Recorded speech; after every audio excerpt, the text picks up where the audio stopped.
हाँ जी बेटा, be quick जल्दी से मीटिंग ज्वाइन करो बेटा।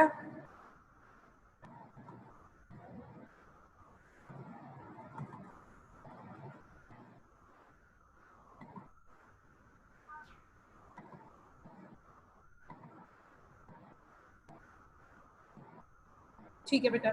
तो बेटा हम क्वेश्चन डिस्कस कर रहे थे कौन सा, कि 2 पर्सन है वो कॉइन को टॉस कर रहे हैं, कब गेम विन होगी।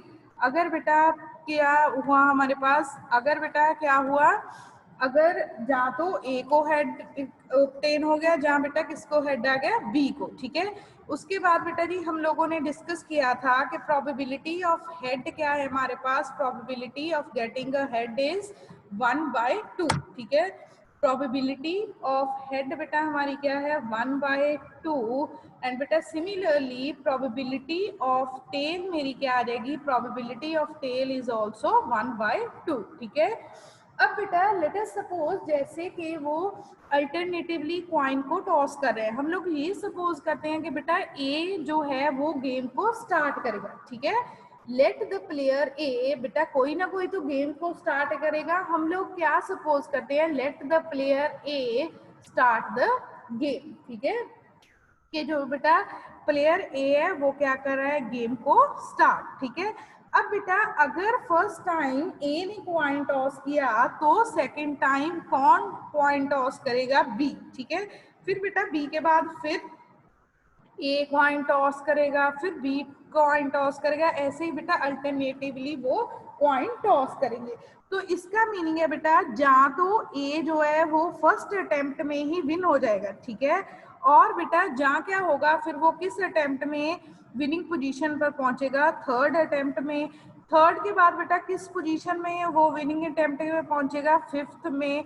फिफ्थ के बाद बेटा किस पे, सेवंथ पे, अप टू सो ऑन। ठीक है, क्योंकि बेटा फर्स्ट टाइम कॉइन ए फेंकेगा, ए के बाद फिर किसकी टर्न आएगी, बी की, बी के बाद फिर किसकी टर्न आएगी, ए की। ठीक है, तो बेटा इसका मीनिंग क्या है, तो जहाँ तो फिर बेटा जो ए है आपका वो फर्स्ट टाइम में ही उसको हेड आ जाएगा।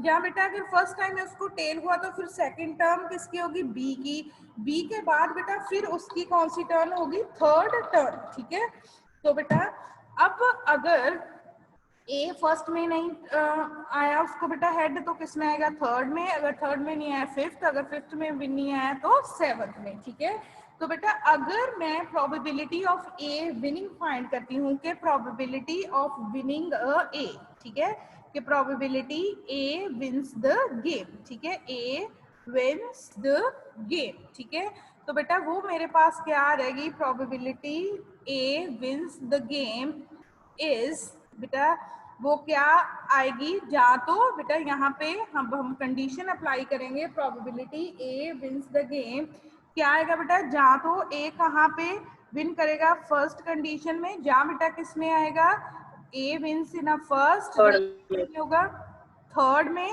जहाँ बेटा किस में होगा, फिफ्थ में, जहाँ किस में होगा, सेवंथ में। ठीक है, तो बेटा इसके लिए अब हम लोग क्या करेंगे, प्रोबेबिलिटी किसके इक्वल आएगी, probability A wins, probability A wins in a first throw, A wins in a first throw, जहाँ बेटा ए किसमें विन करेगा, probability A wins in a third throw, probability A wins in a fifth throw, plus probability A wins in a seventh throw. ठीक है, तो बेटा जब हम इसको करेंगे, probability A wins in a first throw, probability A wins in a third throw, probability A wins in a fifth throw, plus up to so on. तो बेटा ये किसके इक्वल आएगा, देखो फर्स्ट थ्रो में बेटा वो कब जीतेगा, अगर उसको फर्स्ट टाइम ही क्या ऑब्टेन हो जाता है, हेड। ठीक है, थर्ड में बेटा वो कैसे जीतेगा, अगर उसको फर्स्ट अटेम्प्ट में भी क्या ऑब्टेन हुआ, हेड, दूसरी में टेल, और बेटा सेकंड अटेम्प्ट में बी को भी क्या ऑब्टेन हुआ, टेल, और थर्ड में ए को क्या आया, हेड। अब बेटा फिफ्थ में वो कैसे जीत सकता है, अगर बेटा फर्स्ट थ्रो में उसको क्या ऑब्टेन हुआ, ए को क्या ऑब्टेन हुआ, टेल, सेकंड थ्रो में बेटा फर्स्ट थ्रो में ए को क्या ऑब्टेन हुआ, टेल, सेकंड ए को क्या ऑब्टेन हुआ, टेल, सेकंड में बेटा बी को भी टेल आया, थर्ड में फिर ए को टेल, फिर बेटा जी बी को क्या ऑब्टेन हुआ, टेल, फिर बेटा उसके बाद क्या ऑब्टेन हुआ, हेड। ठीक है, तो दैट इज द पोजीशन कि ए कैसे कैसे। बेटा पी ऑफ एच का मीनिंग क्या है कि ए विन हुआ in a first attempt, first attempt में ही बेटा उसको क्या ऑब्टेन हो गया, हेड। एच एच टी का मीनिंग क्या है कि बेटा जब फर्स्ट कॉइन थ्रो किया तो क्या ऑब्टेन हुआ, हेड। उसके बाद सॉरी पहले क्या आया, टेल, फिर बेटा क्या ऑब्टेन हुआ, टेल, और फिर बेटा क्या ऑब्टेन होगा, हेड। ठीक है, तो बेटा ये क्या है हमारी विनिंग। ठीक है, तो बेटा अब अगर मैं देखूं फर्स्ट में हेड आएगा तो फर्स्ट में हेड की प्रोबेबिलिटी कितनी आ गई बेटा जी मेरे पास 1/2। ठीक है, अब बेटा ये हेड टेल टेल हेड ये सारे आपस में क्या है, इंडिपेंडेंट। तो बेटा ये क्या आ जाएगा मेरा 1/2 का, क्योंकि बेटा प्रोबेबिलिटी कितनी है टेल की 1/2, 2 बार टेल आया तो उसका क्या आ जाएगा, स्क्वायर, इनटू हेड की प्रोबेबिलिटी क्या है 1/2। सिमिलरली बेटा यहाँ पे कितने टाइम्स टेल ऑब्टेन हुआ है, 4 टाइम्स, तो यहाँ पे क्या रहेगा 1/2 रेज टू पावर 4 इंटू 1/2। ठीक है, plus up to so on. ठीक है, तो बेटा इसके बाद अगर आप लोग ये चेक करोगे यहाँ से 1/2 क्या आ रहा है मेरा common, if my 1/2 is a common, तो बेटा ये क्या आ जाएगा, first term is 1, next term बेटा क्या होगी 1/2 का स्क्वायर। अब बेटा नेक्स्ट टर्म क्या होगी मेरी 1/2 raise to power 4 plus up to so on. ठीक है, अब बेटा अगर आप चेक करोगे ये जो सीरीज है ये कौन सी सीरीज है, this series is a GP. ठीक है, ये बेटा इनफाइनाइट जीपी है आपकी। आपको बेटा जीपी पता है क्या होती है, जीपी की कैसी टर्म्स होती हैं, first term A, next term A R, next term बेटा क्या होती है हमारी ए आर स्क्वायर। ठीक है, तो बेटा जीपी हमारी जो जीपी सीरीज होती है, जीपी सीरीज कैसी होती है बेटा, उसकी मैं यहाँ पे साइड पे लिख रही हूँ बेटा, उसकी फर्स्ट टर्म क्या होती है ए, नेक्स्ट टर्म क्या होती है ए आर, नेक्स्ट टर्म क्या होती है बेटा जी ए आर स्क्वायर, उसके बाद नेक्स्ट टर्म क्या होती है ए आर क्यूब। जैसे बेटा एपी में कॉमन डिफरेंस होता है, जीपी में क्या होती है कॉमन रेशो आर। और बेटा ये आप कैसे निकालते हो common ratio R, second term को बेटा जी फर्स्ट के साथ डिवाइड करके या फिर थर्ड टर्म को सेकंड के साथ डिवाइड करके हम लोग क्या फाइंड करते हैं, कॉमन रेशो। ठीक है, जब बेटा हम लोग कॉमन रेशो फाइंड करते हैं आफ्टर फाइंडिंग द कॉमन, बेटा हमारी क्लास में ये मुझे बताना मनीषा कुमारी है, अभी ये कंटिन्यू कर रही। मैम उसका मैसेज आया मेरे को अभी, कह रही कि मैं वेटिंग रूम में हूँ, मैम को कह दो ऐड करने के लिए। बेटा उसको नहीं ज्वाइन कराते, फिर किसी ने उसकी आईडी फेक से ज्वाइन किया होगा। मैम पता नहीं, मनीषा का ही है मैसेज। चलो कर लेते हैं, फिर ऐड देखी जाएगी। ठीक है, ओके बेटा, तो फिर अब देखो बेटा जी हमारे पास क्या है, जीपी कैसी होती है, जिसकी बेटा फर्स्ट टर्म क्या होती है ए, नेक्स्ट टर्म क्या होती है ए आर, नेक्स्ट टर्म बेटा क्या होती है A R square, next term क्या होती है A R cube up to so on. ठीक है, तो बेटा इस अगर जीपी हो, ये बेटा जैसे हमारी देखो अब जीपी बन रही है कि नहीं, यहाँ पे ए कितना है आपका 1। बेटा अगर आप सेकंड टर्म को फर्स्ट टर्म के साथ डिवाइड करोगे तो आंसर क्या आ रहा है 1/2 का स्क्वायर। सिमिलरली बेटा आप थर्ड टर्म को सेकंड टर्म के साथ डिवाइड करोगे तो फिर आपका आंसर क्या आएगा 1/2 का स्क्वायर। जब भी बेटा आपके पास इनफाइनाइट जीपी हो तो उसके सम का क्या फॉर्मूला होता है बेटा जी A/1 माइनस आर। बेटा this is the formula to find the sum of infinite GP. ठीक है, जिसमें कॉमन रेशो क्या हो लेस देन 1। तो बेटा इस हमारे केस में कॉमन रेशो कितनी है, कॉमन रेशो इज 1/2 का स्क्वायर। ठीक है बेटा, हमारी कॉमन रेशो इस केस में कितनी है 1/2 का स्क्वायर। बेटा कॉमन रेशो आप लोगों ने कैसे फाइंड करनी है, बेटा जब भी आप लोगों ने कॉमन रेशो फाइंड करनी है सेकेंड टर्म को फर्स्ट टर्म के साथ डिवाइड करना है, थर्ड टर्म को सेकंड टर्म के साथ डिवाइड करोगे तो बेटा जी आपके पास क्या आ जाएगा कॉमन रेशो। ठीक है, और बेटा कॉमन रेशो को हम किस के साथ डिनोट करते हैं, we denote the common ratio with sign R, ठीक है। अगर तो बेटा आर की वैल्यू लेस देन 1 हो तो जीपी का क्या फॉर्मूला है मेरे पास? जीपी का बेटा जी फॉर्मूला है a/1 माइनस आर। अब बेटा यहाँ पे देखो, अगर आप डिवाइड कर रहे हो, जब बेटा आप डिवाइड कर रहे हो तो हमारे पास क्या आ रहा है? हमारे पास आ रहा है कि हमारी कॉमन रेशो क्या है बेटा? हमारी कॉमन रेशो क्या आ रही है? 1/4। 1/4 बेटा हमारा क्या है? Less than 1।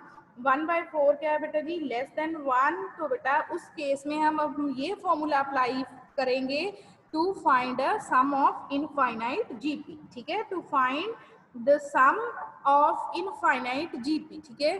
तो बेटा अगर मैं यहाँ पे इस सीरीज का सम फाइंड करूंगी जो बेटा नीचे लिखी हुई है 1/2 एज इट इज, इस केस में बेटा मेरा a कितना है? 1/1 माइनस 1/2 का स्क्वायर, क्योंकि बेटा ये क्या फॉर्म कर रही है? इनफाइनाइट जीपी, ठीक है। तो बेटा जब मैं इसको फर्दर सिंप्लीफाई करूंगी तो ये क्या आ जाएगा? 1/2 ओवर 1 इंटू 1 माइनस 1/4, ठीक है। तो बेटा अब इसको सॉल्व करो और जल्दी से आंसर बताओ। What is the probability of winning the ए के बेटा विनिंग के कितने चांसेस है? जल्दी से बेटा बताओ, फिर मैं इसको दोबारा एक्सप्लेन करती हूँ वेरी क्विकली बेटा। मैम 4/3। 4/3। हाँ जी बेटा, कितना है आंसर आपका? 4/3। नो नो बेटा, 4/3। हाँ मैम 2/3। 2/3 बेटा, 2/3। 2/3। 2/3, ठीक है। तो बेटा probability A wins the game क्या आएगा बेटा जी? Probability that A wins the game क्या आएगा बेटा जी मेरे पास? 2/3, ठीक है। अब बेटा ये तो हो गया प्रोबेबिलिटी कि ए विंस द गेम। बेटा हमने निकालनी थी कि दोनों की प्रोबेबिलिटी।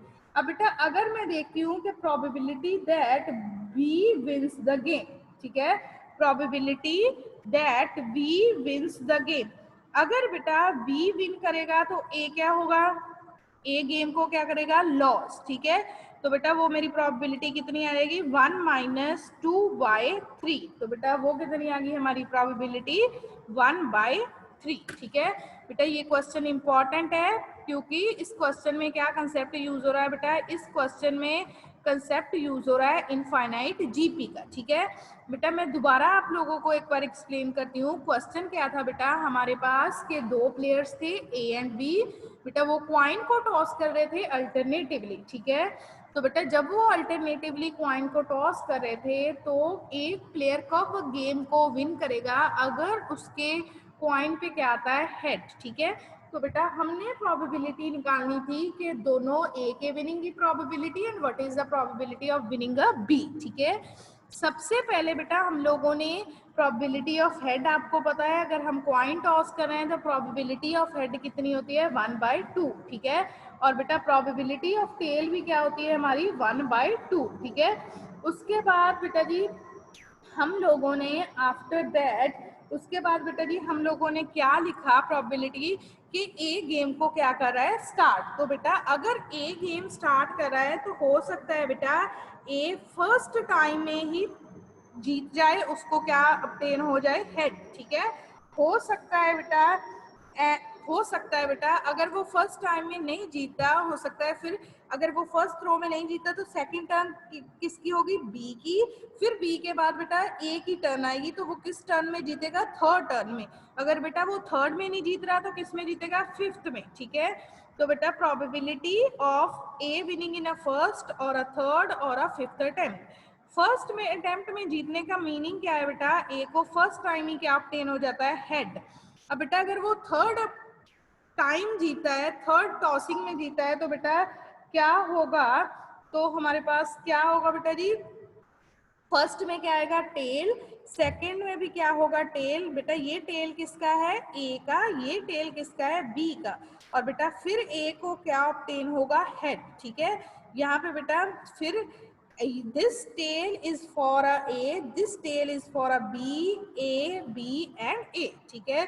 उसके बाद बेटा जी हमने प्रोबेबिलिटी लिख दी, हेड की हमारे पास प्रोबेबिलिटी कितनी थी 1/2, प्रोबेबिलिटी ऑफ टेल क्या है 1/2 का स्क्वायर, क्योंकि बेटा 2 बार है, फिर 1/2। उसके बाद बेटा चेक करो इसमें से कॉमन टर्म क्या आ रही है 1/2 मेरे साथ कॉमन आ रहा है, तो यहाँ पे बेटा क्या आ गया 1 + 1/2 का स्क्वायर रह गया, 1/2⁴ रह गया, ठीक है। अब बेटा अब चेक करो ये क्या फॉर्म कर रहा है इनफाइनाइट जीपी। अगर बेटा ये इनफाइनाइट जीपी है तो यहाँ पे हमने फॉर्मूला अप्लाई किया to find the sum of infinite GP, ठीक है। तो बेटा this question is important for 5 marks, ठीक है। अगर बेटा कोई डाउट है काइंडली डिस्कस, फिर हम आगे करें। फर्स्ट लेक्चर तो हमारा वेस्ट हो गया आधा। हाँ जी बेटा अगर डाउट है तो प्लीज बेटा पूछो, very quick. No ma'am. Simran, Khushpreet, Tania, No, ma'am. No, Clear, ma'am. ma'am. No, ma'am. बेटा ये प्रोबेबिलिटी के नोट्स आप लोगों को अगर तो आप बोलोगे मैं पीडीएफ भेज दूंगी। वैसे बेटा आपके पास M3 की बुक्स होंगी, सभी के पास बेटा M3 की बुक्स होंगी, वहीं से करनी है आप लोगों ने सारा प्रोबेबिलिटी का जितना भी कंसेप्ट है बेटा, जो आपकी M3 की बुक्स हैं उसमें है प्रोबेबिलिटी। जो हम नेक्स्ट करेंगे रैंडम वेरिएबल बेटा वो भी वहां से ही करेंगे from the book of M3 की बेटा बुक्स होंगी आपके पास, तो उसमें से बेटा आप प्रोबेबिलिटी के सारे नोट्स देख लेना, अगर नहीं है तो मैं बेटा पीडीएफ आपको भेज दूंगी, ठीक है। अब बेटा नेक्स्ट हम लोग क्या डिस्कस करेंगे, हमने लास्ट लेक्चर में बेटा थोड़ी सी इंट्रोडक्शन की थी किसकी, बेस थ्योरम की, ठीक है। तो बेस थ्योरम से पहले बेटा जी हम डिस्कस करेंगे लॉ ऑफ टोटल प्रोबेबिलिटी, ठीक है। बेटा जी हम टुडे किसको डिस्कस करेंगे, लॉ ऑफ टोटल प्रोबेबिलिटी, ठीक है। लॉ ऑफ टोटल प्रोबेबिलिटी की बेटा स्टेटमेंट क्या है, if an event A, if an event A, an event A, event A must result in one of must results must result in one of the mutually exclusive events E1, mutually exclusive events E1, E2, E3 up to so on En, then probability of A, then probability of A equals to, then the probability of A equals to probability of E1, probability of E1 into probability of A given E1 plus probability of E2, probability of E2 into probability of A given E2 plus up to so on probability of En plus up to so on probability of En into probability of A into probability of A given E1, ठीक है। बेटा क्या है statement कि A कोई event है, A if an event A must result in one of the mutually exclusive events E1, E2, E3, En, ठीक है। तो बेटा A इनमें से ही कोई इवेंट है, तो हम लोगों ने शो क्या करना है, प्रोबेबिलिटी ऑफ A को हम कैसे लिख सकते हैं, प्रोबेबिलिटी ऑफ A को बेटा जी हम लिख सकते हैं in terms of conditional probability, probability of E1 into probability of A given E1, probability of E2, probability of E2 given probability of E2 into probability of A given E2 plus up to so on, ठीक है। और बेटा अगर मैं इसको summation form में लिखूंगी तो ये समेशन फॉर्म में क्या होगा, probability of EI into probability of A given EI, and here I is running from 1 to n। आई बेटा हमारा कहाँ से कहाँ तक जा रहा है, फ्रॉम 1 to n। ठीक है, अब बेटा इसका नाम क्या है जो मैंने लिखा है बेटा, that is known as law of total probability. बेटा the name of the law is law of total probability. अब बेटा हम इसका करेंगे प्रूफ। ठीक है, अब बेटा क्योंकि ए मेरा क्या है, A is given, A is result in one of the events mutually exclusive event E1 E2 E3 EN।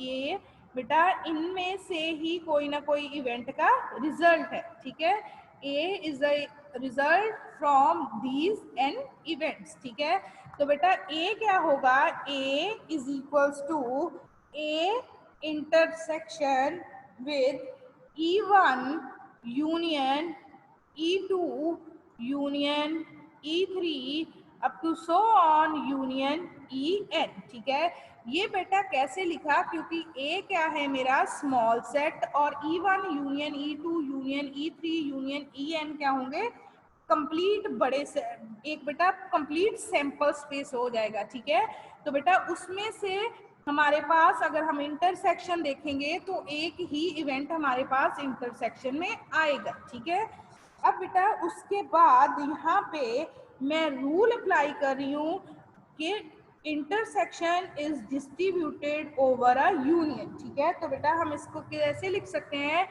probability of A intersection E1 union probability of A intersection E2, then next again union probability of A intersection EN।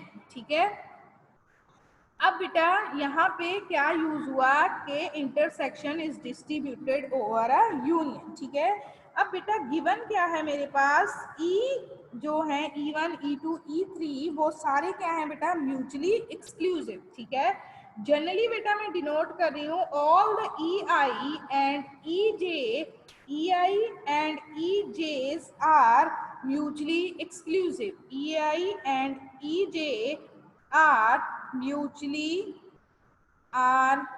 mutually exclusive। ठीक है, mutually exclusive बेटा अगर आपको याद होगा mutually exclusive का meaning क्या था बेटा, देन इनकी इंटरसेक्शन क्या होगी, empty. That means EI intersection with EJ मेरे पास क्या होगा, EI इंटरसेक्शन विद EJ किसके इक्वल होगा, फाई के, for all I and J।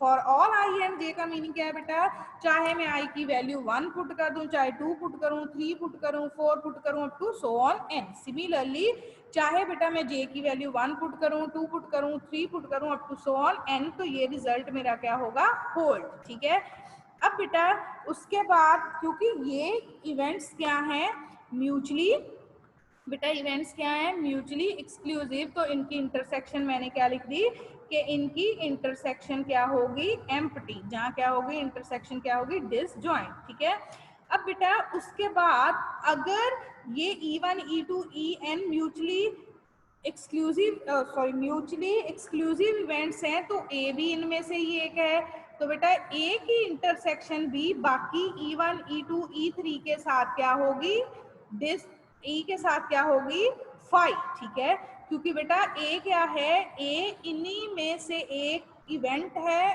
From the A is a result from one of the event E1 E2 E3 EN। तो बेटा ए की अगर मैं इंटरसेक्शन की बात करूंगी, ए की इंटरसेक्शन विद EI एंड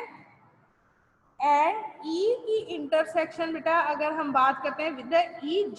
ठीक है, तो बेटा वो भी क्या होंगे, म्यूचुअली एक्सक्लूसिव। ये भी इवेंट्स क्या होंगे हमारे, या ये भी सेट बेटा क्या होंगे हमारे, म्यूचुअली एक्सक्लूसिव। ठीक है, म्यूचुअली एक्सक्लूसिव इसका मीनिंग क्या है बेटा जी, ए इंटरसेक्शन E1 क्या होगा, एम्प्टी, ए इंटरसेक्शन E2 भी क्या होगा, empty, up to so on. अब बेटा यहाँ से अगर मैं देखूं प्रोबेबिलिटी लूंगी दोनों साइड, तो बेटा प्रोबेबिलिटी यहाँ से बेटा चेक करो, जो मैं अभी जिस पे लाइन ड्रॉ कर रही हूँ, तो बेटा मेरी प्रोबेबिलिटी ऑफ ए किसके इक्वल आ जाएगी, प्रोबेबिलिटी ऑफ ए, बेटा यहाँ पे मैं एडिशन थ्योरम यूज कर रही हूँ फॉर डिसजॉइंट इवेंट्स। क्या यूज कर रही हूँ, addition theorem for disjoint events, ठीक है। तो अगर बेटा मैं addition theorem for disjoint events discuss करूंगी तो बेटा ये किसके इक्वल आ जाएगा, आपको पता है अगर इवेंट्स क्या हो disjoint then probability of A union B किसके इक्वल होती है, probability of A plus probability of B, ठीक है। यहाँ पे भी बेटा ये सारे इवेंट्स मेरे क्या हैं डिसजॉइंट, ये सारे इवेंट्स क्या हैं डिसजॉइंट, लिखा हुआ है हमने बेटा ये सारे इवेंट्स क्या है म्यूचुअली एक्सक्लूसिव, म्यूचुअली एक्सक्लूसिव का मीनिंग क्या होता है डिसजॉइंट।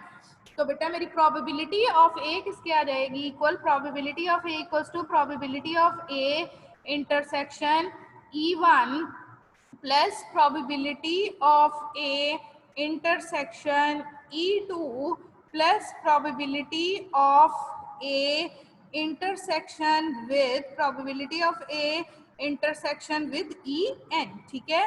अब बेटा यहाँ पे मैं यूज करूंगी यहाँ पे बेटा मैं यूज करूंगी definition of the conditional probability. तो बेटा इसको कैसे लिख सकते हैं, probability of E1 into probability of A given E1। बेटा यहाँ पे किसकी डेफिनेशन यूज हुई है, कंडीशनल प्रोबेबिलिटी की। और बेटा इसको कैसे लिख सकते हैं, probability of E2 into conditional probability of A given E2, ठीक है, plus up to so on. बेटा इसको कैसे लिख सकते हैं, probability of EN into probability of A intersection EN, ठीक है। बेटा ये कैसे लिखा, with the help of the definition of conditional probability, क्योंकि पता है बेटा हमें probability of A given B किसके इक्वल होती है, that is equals to probability of A intersection B over probability of B. बेटा ये है ना डेफिनेशन कंडीशनल प्रोबेबिलिटी की। अगर बेटा यहाँ से मैंने इंटरसेक्शन की प्रोबेबिलिटी लिखनी हो तो probability of A intersection B किसके इक्वल आ जाएगी, that is equals to probability of A given B into probability of B के इक्वल। बेटा सेम कंसेप्ट यहाँ पे यूज हुआ और हमने क्या लिखी है, ये बेटा कंडीशनल प्रोबेबिलिटी की हेल्प के साथ लिखा है। बेटा चेक करो, यही आपने प्रूव करना था, that is the law of total probability, ठीक है। Law of total probability prove करने के लिए बेटा हमारे दो कंसेप्ट यूज हुए। फर्स्ट कौन सा कंसेप्ट यूज हुआ कि अगर mutually E1 E2 E3 EN mutually disjoint है तो बेटा ए भी उनमें से ही एक है, ए भी उनके साथ क्या होगा म्यूचुअली डिसजॉइंट, ठीक है। तभी बेटा हमने यहाँ पे लिखा था ए intersection E1 and A intersection EI and EJ भी क्या हो गए म्यूचुअली डिसजॉइंट। फिर बेटा हमने यहाँ पे एडिशन थ्योरम यूज की है, addition theorem for disjoint events, ठीक है।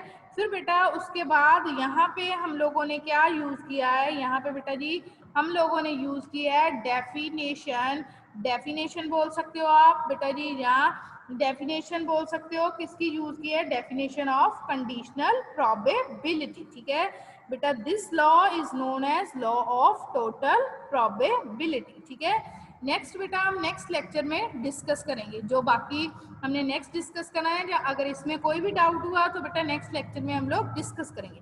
ओके थैंक यू बेटा।